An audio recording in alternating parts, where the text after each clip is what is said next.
After the demise of Buddha's father, the king of Kapilavatthu, a remarkable transformation took place. Countless Sakya women, including Pajapati, the beloved aunt of Gautama Buddha, approached him with heartfelt pleas to be received into the Buddhist order. These women willingly relinquished their lives of comfort and opulence, embracing a path of simplicity and self-denial, just like the monks. And thus, the remarkable order of the Buddhist sisterhood came into being. In this sacred community of noble women, many found solace and sanctuary from the inevitable sorrows of the world. They were taught through their own trials and tribulations that true happiness is fleeting and impermanent. Kisagotami, one of the many who absorbed this profound wisdom, holds a particularly poignant tale, the parable of the mustard seed.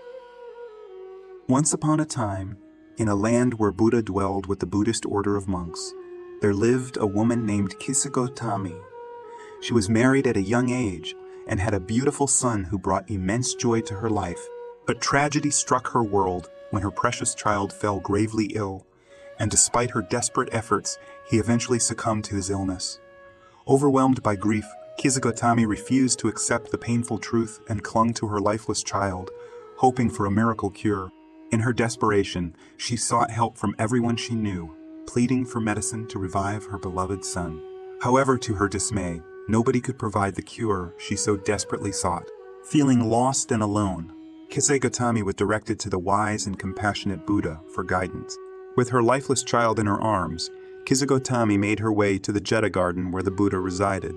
She approached him humbly, bowing at his feet, and tearfully asked if he possessed any medicine that could bring her child back to life. The Buddha, understanding her pain, responded with a request of his own. He asked her to bring him a mustard seed, but with one condition. It must come from a household where no one had experienced the death of either a parent, child, or any relative or slave. Filled with hope, Kisagotami set out on her quest to find the miraculous mustard seed. She visited house after house, desperately seeking a household untouched by death's sorrow. Yet, in each home she visited, she encountered stories of loss and grief. Every family had been touched by the pain of death, and she realized that her suffering was not unique. The Buddha's intended lesson began to take shape in her heart. Death casts its shadow over all lives, sparing no one from its grasp.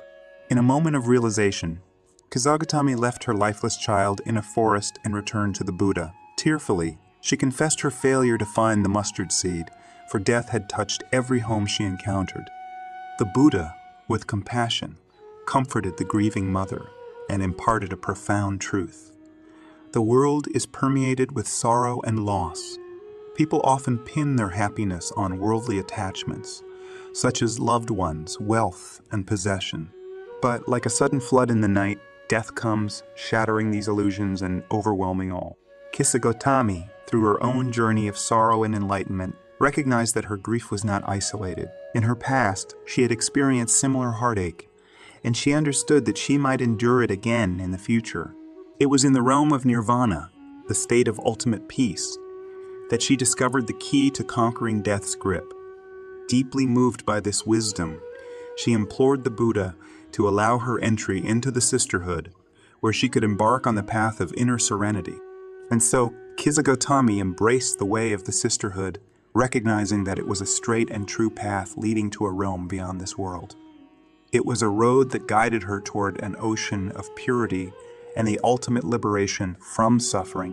The morale of this poignant story is that sorrow and loss are an inescapable part of the human experience. We often find our happiness tied to transient things, but the inevitability of death reminds us of the impermanence of worldly attachments. By seeking refuge in the teachings of wisdom and compassion, by embracing a pathway to inner peace, we can transcend the pain of loss and find solace in the eternal tranquility of nirvana.